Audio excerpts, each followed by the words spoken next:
Hello there viewers, and thank you for tuning in. You join me in the finale of our Master Mode Scum Villainy adventure, and we're about to take on Dread Master Styrak and his pet Dragon. There's a lot to talk about, so let's get into our pre-fight plans, starting off with the group composition. There are plenty of tank swap mechanics, so we're bringing two, but a key component to getting through this fight is going to be the ability to push, so we're bringing one Shadow and one Assassin. It's a similar story with the DPS, with our composition very much based around what classes we can bring with a push. For us, it's a Shadow and a Sage, with the other two spots taken up by the best DPS that player can bring. Around the group off with our two healers. We don't rely on the healers for pushes, but they could offer some critical redundancy if something goes wrong. The Commando's Concussion Charge, really good as a little bit of a get out of jail free card. There are plenty of tweaks in mechanics for Master Mode. Before we get into anything specific, just make sure that your group is mentally ready for a long and arduous fight. Make sure your pre-fight instructions are nice and clear so that people know what they're doing and when, as your group will need to repeat these instructions probably 10 to 12 times depending on your DPS. So the first two changes come when you fight the Dragon for the first time. Getting hit by its splines when it does its spinny attack will now leave you with Toxic Splines debuff, which is a damage over time. And just before each spin, an ad will spawn and jump on a player, one that's normally at range from the dragon, and do a push designed to expose people caught in it from the off-tank's protection. Next up is Nightmare's Discharge. This is a purple circle left on the floor when someone gets called into Nightmare. It is imperative this is not left in the middle of the arena where you would fight the big ghost, as it does persist for a lengthy period. After calling someone into Nightmare, Styrak's going to do Force Lightning, which is the 5.5 second cast. New mechanic for this is right at the end of that cast, he's going to apply Overcharge to everybody in the raid group, making the final tick of Force Lightning a mini explosion. This will cause extra damage not only to you, but anybody that you're stood next to. It's effectively a deterrent to stacking the group. The next new mechanic comes during the Chained Manifestation Ghost phase, and it's called Suffering. This ability will be continuously recast by the ghost, doing raid-wide damage. As we have all hands on deck to pass the DPS check, we have an interrupt order to make sure that the raid health doesn't diminish too much. If you have a Vanguard in your group, this ability is the perfect place to use your Sonic Rebounders on. It could take anywhere up to 10% health off of the ghost. The Chain Manifestation phase is where a lot of our pre-fight planning is going to come to the fore. We're looking for each push to take care of two ghosts, and just make sure that if you need to take a special utility for your push to have a route, that you do that beforehand. Also something to note, make sure you know who's going to be a backup pusher if one of yours is in Nightmare, for example, or dead.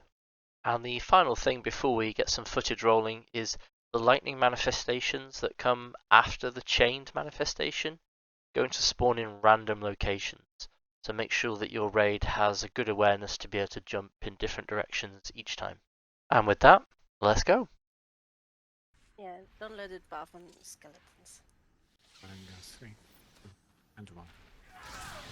Wouldn't it be fun if during a single instance the game kept marking for you by the a small pile of bones, and then you could Imagine the show lag after a night. pictures. So my co-tank has the threat first here, put in the green pools along the water's edge.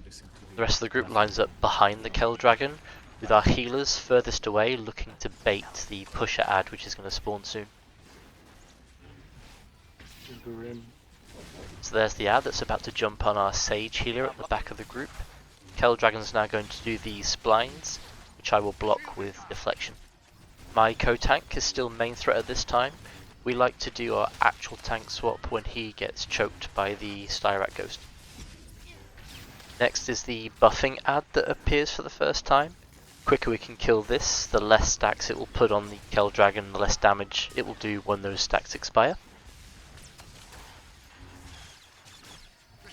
Shortly my co-tank's about to get pulled away by the choking ad. That's when I'll taunt in and start dealing with the green pools.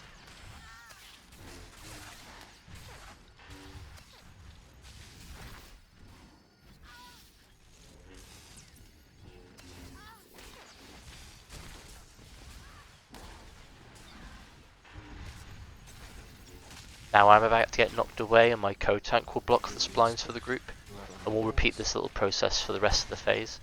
Yes. You did. I didn't intend to get knocked up to the ledge here. This is a little bit dangerous. It can reset the fight if you get knocked too far into the cave, so be careful. Dangar. Oh, Dangars. That was Dangar. There you go. But I moved away from the bones. Like this trip. No, please. Been working on a while. No, you haven't. Just found out today. This is psychological warfare, please. We don't torture guests, I think.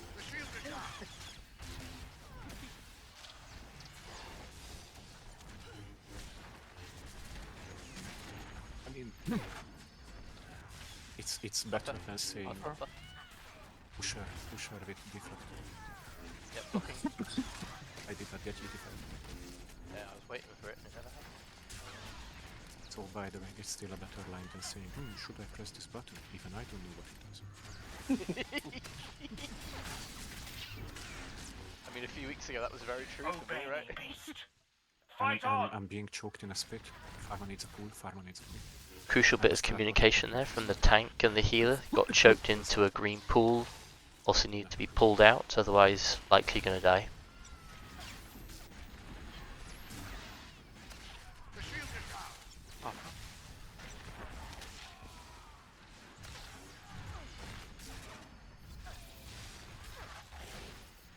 Yeeted. Come back, Doggo, come back. When this phase ends, Styrak is going to come down and quite quickly do a Thundering Blast. It's really important one of the tanks gets aggro on it. Doesn't work out for us on this occasion and it costs us a revive. Yeah, I did not manage to collect Fracture, yeah, sorry.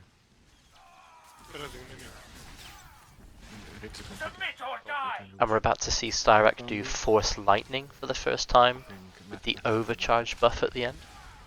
And now the first appearance of the Nightmare's Discharge Purple Circle. It's worth mentioning this is the only time in the fight that those two things happen in that order. Normally the Nightmare comes before the Force Lightning, and that's what makes the first chained manifestation that more difficult. You have one less player for a longer period. So it's all 8 players DPSing at this point, interrupting the order that we pre-arranged, and with the 2 tanks pushing first. Myself towards the cave and my co-tank towards the throne.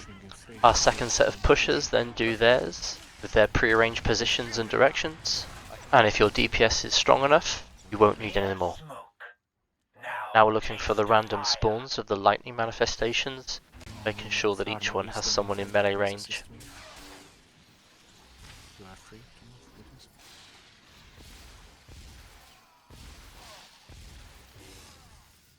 Killing these off will trigger the real Styrak to appear, and that's when you get your DPS uptime on him. Tanks will still be dealing with the Thundering Blast and the Force Pull mechanic, which is the tank swap. And the Nightmare mechanic should now happen before the Force Lightning mechanic, giving your players more time to escape it and be present for the chained manifestation phase. And you'll notice we try and keep the square tile in the middle free. That's where we'll stand while killing the ghost in that phase. You're about to see here a lovely little bonus to bringing shadows or assassins to this fight. I'm going to stealth out of the chain manifestation cast right towards the end. He's going to instantly recast it, but I've given our DPS here some more uptime on the boss, but also our friend in Nightmare extra time to escape it and be present for the important DPS check. We are pushing in 3, 2, 1, and push. Success. Yes, you are interrupting in 3, 2, 1, push. I interrupted. Yeah, I'll go next if needed. No need to. Important awareness check here, there are no lightning manifestations spawning on the cave side in the direction that I'm looking. Cave side. So the players that would be used to picking a target in that area need to turn around and find something behind them as quick as possible. I'm with Kefe at the moment. Stay away.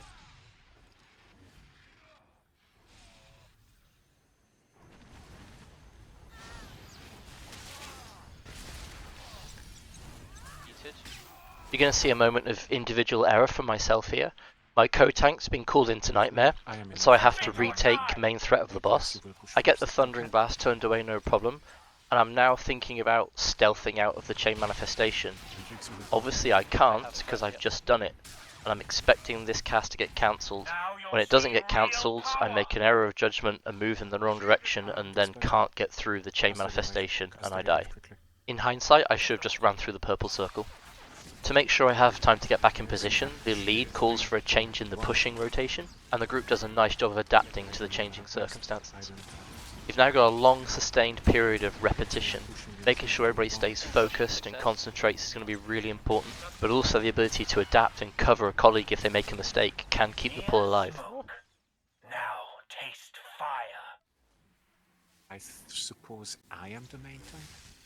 Yes, AFM I died. I never taunted, so... I mean, who would you have to? Just pay close attention here to how me and my two colleagues deliberately avoid that middle square on the way back to the boss. It's little things like this that will make your pulls more successful each time. Riggs Nightmare. And would you know it, it's me called into Nightmare next. Nothing different in here. Kill your companion as quick as you can. Get out to help with the pushing and DPS check. You can take it off me. What? Because he got pulled and he got nightmare. Oh no, I forgot to chase. Sorry about that. Adrena. I'm interrupted by the way. In total, our kill has 10 chained manifestation phases. Depending on your DPS, you might need slightly more or slightly less. The enrage timer on this boss is quite generous, so it doesn't really matter how many you do. It's being able to keep up with the DPS check, the chain manifestation phase. I'm going to speed up the footage for a little bit, but while that's going on, I want to talk to you a little bit about the numbers you might need, and also how this fight has changed over the years.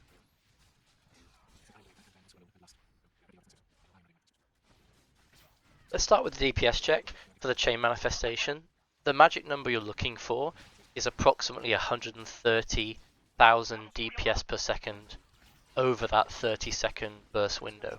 If you split that down into your group, you want your 4 DPS to be doing upwards of 25k, your 2 tanks 7k plus, and your 2 healers 8k plus. That should get you above the number and a comfortable pass. Just remember those numbers need to be done whilst executing the push mechanics and the interrupt order and dealing with any nightmare.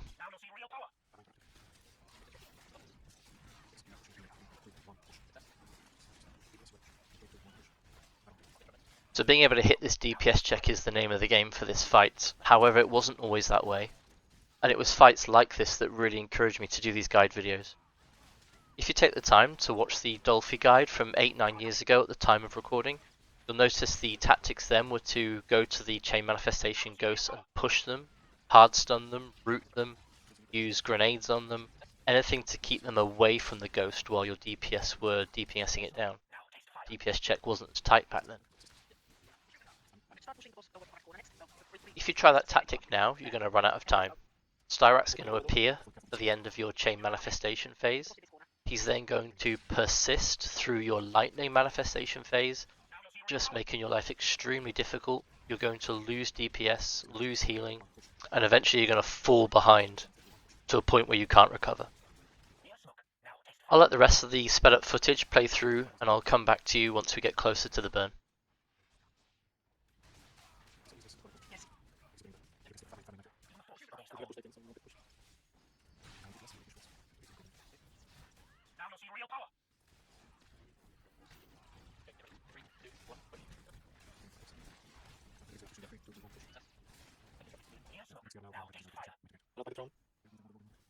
So we've reached the stage where we need to coordinate our transition into the burn. We've got Styrak at around about 20% health, and he's going to transition into burn at 15%.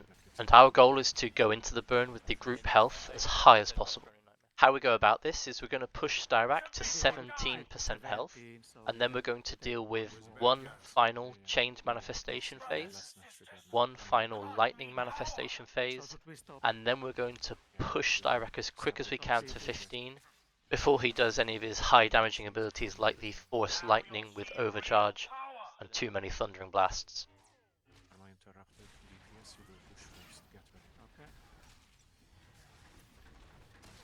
Tanks, you are pushing in 3, 2, 1, push. Briggs, you are next to the turret. And then we are pushing in 3, 2, and 1, push. So you can see here towards the end of the chain manifestation, the group health is extremely high. That's how we want to enter the burn phase if possible. And this corner of the map now where I'm fighting is where we've chosen to finish the fight. You may have noticed before the last chain manifestation that we already had Styrak taunted in this direction. Hopefully when he comes back he will be in this area. We can push him quickly for the burn and be where we want to be. And there he is. And now we push. Okay, I'm being pushed, but there is no night. This broke the beast. It will break you. So here we are entering the burn. At this point, Styrak is immune to damage, so it's all focus on the Kell Dragon.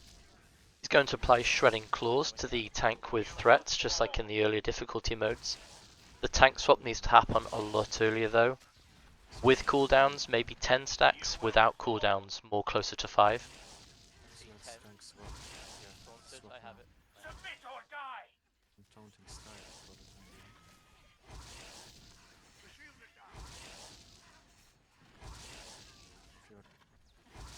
Taunt. Eight for me, Farmer. Taunt.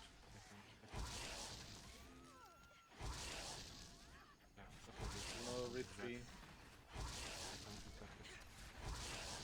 Once the Kell Dragon dies, we're going to retreat a little bit further towards the wall so that we can negate some of the effects of Styrak's knockback. Take the boss to the notch. This ability still hits really hard, but in Master Mode it doesn't come with the threat drop like it used to. It's now about the tanks managing cooldowns and swapping when necessary. Just keep taunting it. Let's cycle through taunts without any good explanation. My cooldowns are coming off now, so taunting now. You should just taunt without cooldowns because the healer is our best cooldown at the moment. Taunting to take it back. Yeah, I need to perma stun at the moment. Yeah, I know, right? Feels good. Styrak, in the name of Gotha, I sentence you to die. One more. And there we have it, guys. This has been a long old video. If you stuck through to the end, thank you ever so much. All that's left for me is to say good hunting, and I hope to see you on another video soon. I'm out.